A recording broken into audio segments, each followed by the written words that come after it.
Friends, मैं नेहा आप सभी का फिर से एक बार स्वागत करती हूँ हमारे एंड स्टडी चैनल पर।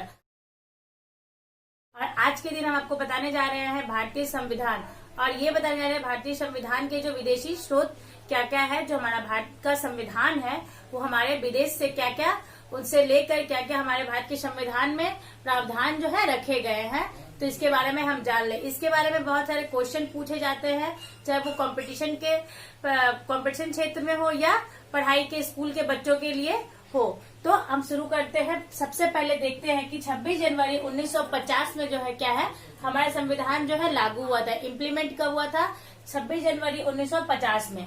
और इसमें जो विदेश से जो स्रोत हमने जो प्रावधान लिए, वहाँ के कुछ जो कानून लिए हैं वो क्या क्या है, तो उसके बारे में हम आपको बताते हैं। तो सबसे पहले शुरू करते हैं हमें यूएसए यानी संयुक्त राष्ट्र America, United state of America से हमने क्या क्या लिया है अपने भारत के संविधान में। तो सबसे पहले देख लें मौलिक अधिकार। जो हमारे देश में जो मौलिक अधिकार, इसको हम फंडामेंटल राइट्स कहते हैं, वो जो है हमें क्या चीज से लिया गया है? वो मौलिक अधिकार जो हमने यूएसए से लिया है, यानी वहाँ के संविधान में जो है मौलिक अधिकार का नियम दिया गया है, तो वहीं से हमने क्या किया है, मौलिक अधिकार का भी जो नियम हमारे देश में जो लिया है वो यूएसए से लिया है हमने। इसके बाद देखते हैं न्यायिक पुनरावलोकन। न्याय की जो पुनरावलोकन है वो भी हमने क्या है यूएसए से ही लिया है।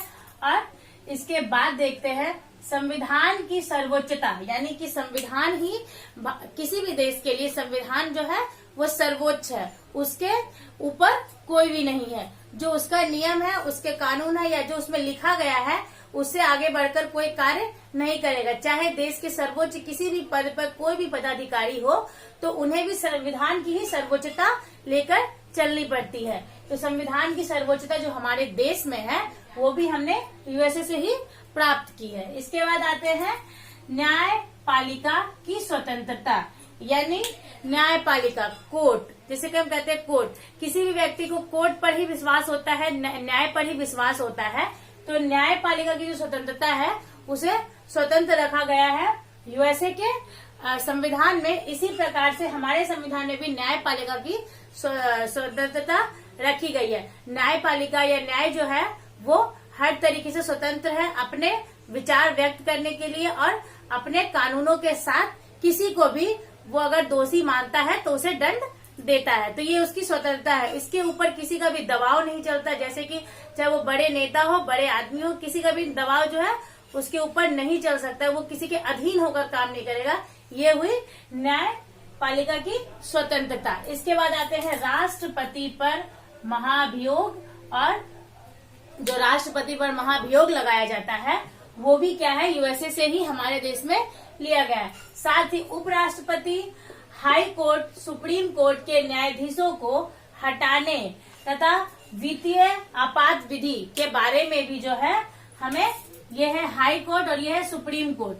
ये ध्यान से देखिएगा कि ये एचसी यानी हाई कोर्ट, सुप्रीम कोर्ट, उच्च न्यायालय और सर्वोच्च न्यायालय के जो न्यायाधीश हैं उनको हटाने, उनकी वित्तीय आपात विधि जितनी भी सारी, और उपराष्ट्रपति की, वो सारे यूएसए से हमने लिया है। इसके बाद आते हैं हम ब्रिटेन यानी यूके, यूनाइटेड किंगडम, ब्रिटेन के बारे में। ब्रिटेन आप जैसे जानते हैं कि ब्रिटिश जो हमारे देश में शासन कर चुके हैं, तो सीधी सी बात है कि यहाँ से तो हमें बहुत सारे कानून लेने ही है, या तो ऐसा कोई जरूरी नहीं है कि लेने हैं, बट यहाँ से जो बहुत सारे कानून है हमारे देश में लिया गया है।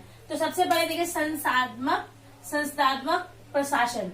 ये जो है हमारे देश में जो है संस्थात्मक प्रशासन, उच्च सदन, निम्न सदन, ये जो है क्या है ब्रिटेन से ही लिया गया है ये प्रणाली। इसके बाद एकल नागरिकता यानी सिंगल सिटीजनशिप। जो ऐसा देखा जाता है कि यूएसए में जो है डुअल सिटीजनशिप है, वहाँ पे राज्य और एक जो है मेन सेंटर का 2 सिटीजनशिप होता है, और हमारे देश या यूके में सिंगल सिटीजनशिप है, एकल नागरिकता, जिसे हम एकल नागरिकता कहते हैं। यानी कि सारे हमारे भारत के जितने भी जनता है वो सब एक ही नागरिकता है, वो क्या है भारतीय नागरिकता। तो इसे ही हम एकल नागरिकता कहते हैं। इसके बाद आते हैं विधि निर्माण प्रक्रिया। हमारे संविधान में या लोकसभा में या राज्यसभा में जो विधि निर्माण प्रक्रिया होती है वो भी कहाँ से हमने लिया है? ब्रिटेन से ही लिया है। इसके बाद आते हैं जर्मनी पर। तो जर्मनी, आपातकाल में राष्ट्रपति की मौलिक अधिकार की शक्तियां क्या क्या रहेगी। तो जैसा कि हम जानते हैं कि जब आपातकाल की स्थिति आती है हमारे भारत में या ये जर्मनी में, तो आपातकालीन स्थिति के दौरान क्या है कि शक्तियां जो है वो संकीर्ण हो जाती है, जुट जाती है, और वो शक्तियां जो है क्या राष्ट्रपति के हाथ में चली जाती है, और राष्ट्रपति के हाथ में ही वो मौलिक अधिकार शक्तियां होती है कि वो किस तरीके से उस आपातकाल स्थिति का सामना करेंगे। तो आपातकाल की स्थिति में जो शक्तियां होती है राष्ट्रपति की, वो भी हमने कहाँ से लिया है, जर्मनी से लिया गया है। याद रखिएगा, राष्ट्रपति के मौलिक अधिकार की शक्तियां जो है आपातकाल की स्थिति में वो जर्मनी से ली गई है। अगर ऐसा क्वेश्चन बनता है कि आपातकालीन या आपातकाल के बारे में जब भी कुछ पूछा जाए तो आप ध्यान रखिएगा, आपातकाल यानी जर्मनी से ही आपातकाल की जितनी भी शक्तियां थी वो हमें जर्मनी से मिली है। इसके बाद देखते हैं दक्षिण अफ्रीका, साउथ अफ्रीका से हमने क्या लिया है। तो संविधान संशोधन की प्रक्रिया का प्रावधान जो है हमने क्या है वो दक्षिण अफ्रीका से लिया, यानी कि संविधान में संशोधन, अभी तक बहुत सारे संशोधन जो हमारे संविधान में हो चुके हैं। तो संविधान के संशोधन की जो प्रक्रिया है या प्रावधान है, ये एक तरीके से हमने जो है दक्षिण अफ्रीका से ही लिया है। इसके बाद आता है रूस, ठीक है। मौलिक कर्तव्य का प्रावधान, हमारे देश में भारत में जो मौलिक कर्तव्य है, ठीक है, उसका जो प्रावधान है वो क्या क्या है, और वो किससे लिया गया है, तो वो रसिया से लिया गया है। इसके बारे में इसके बाद हम आपको तो बताते हैं इसके बाद कि आयरलैंड से हमने क्या क्या लिया। तो आयरलैंड से हमने लिया नीति निर्देशक सिद्धांत। हमारे भारत में जो नीति निर्देशक सिद्धांत है, व्यवस्था प्रावधान है, वो हमने आयरलैंड से लिया है। राष्ट्रपति निर्वाचक मंडल की व्यवस्था जो है, यानी राष्ट्रपति को निर्वाचन के लिए एक व्यवस्था मंडल बनाई जाती है इसके निर्वाचन के लिए, वो जो हमने कहाँ से लिया है, आयरलैंड से लिया है। राष्ट्रपति निर्वाचक के लिए मंडल व्यवस्था ली गई है। इसके बाद कनाडा से हमने क्या लिया है, तो कनाडा से हमने लिया है संघात्मक विशेषताएं ली हैं। अवशिष्ट शक्ति केंद्र के पास होगी, यानी कि जो शक्तियां हैं वो दो भागों में विभाजित होती है, राज्य और केंद्र के बीच। तो जो बच जाएंगी शक्तियां राज्य और केंद्र से विभाजित होने के बाद, तो यानी वो अवशिष्ट शक्तियां जो है क्या होगी, वो हमेशा ही केंद्र के पास होगी। अवशिष्ट शक्तियां संघ और राज्य के बीच संघ एवं राज्य के बीच जो शक्तियां क्या है, विभाजित होगी, यानी राज्य अपना कार्य अलग करेंगी और संघ जो है अपना कार्य अलग करेगा। इसके साथ आता है ऑस्ट्रेलिया। ऑस्ट्रेलिया के बारे में जान लें, ऑस्ट्रेलिया से हमने क्या क्या लिया। तो ऑस्ट्रेलिया से हमने लिया है प्रस्तावना की भाषा। हमारे संविधान में जो प्रस्तावना दी गई है, शुरुआती जो प्रस्तावना है, वो उसकी जो भाषा हमने कहाँ से ली है, तो उसकी भाषा जो है हमने ऑस्ट्रेलिया से ली है। इसके बाद समवर्ती सूची जो राज्य और केंद्र संघ सूची के बाद एक सूची है समवर्ती सूची, जिसमें दोनों जो राज्य और केंद्र जो है मिलके नियम या कानून बनाते हैं, उसे हम समवर्ती सूची कहते हैं।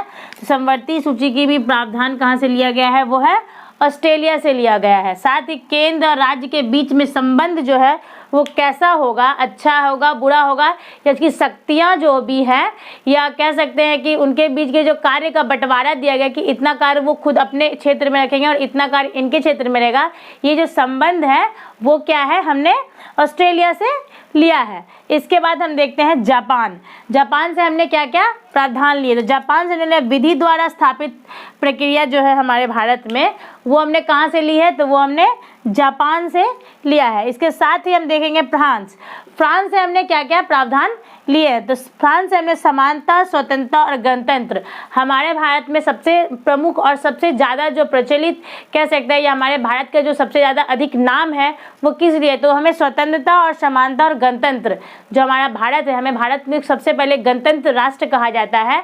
तो ये जो कहाँ से लिया गया है, गणतंत्र, स्वतंत्रता और समानता, ये तीनों शब्द कह सकते हैं, या तीनों शब्द का जो कार्य है वो हमने कहाँ से लिया है, तो वो हमने फ्रांस से लिया है। फ्रांस के संविधान में ऐसे प्रावधान हैं, वो हमारे भारत के लोगों को अच्छा लगा, इसीलिए उन्होंने क्या किया, हमारे भारत के संविधान में भी इन चीज़ों को मिलाया है और लिया है, जिसके कारण आज हमारा भारत स्वतंत्र, समानता का अधिकार सबको देता है, स्वतंत्रता का अधिकार सबको देता है, और हमारा भारत जो है वो गणतंत्र है।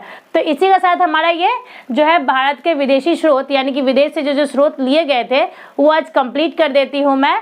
और आपको हमारा अगर ये वीडियो अच्छा लगा हो तो हमारे वीडियो को लाइक शेयर सब्सक्राइब करना ना भूलें। और अगर इससे जुड़ी कोई भी आपको जानकारी और भी चाहिए हो तो हमारे कमेंट बॉक्स पर ज़रूर बताएं, जिसका जवाब हम तुरंत ही आपको देंगे। धन्यवाद।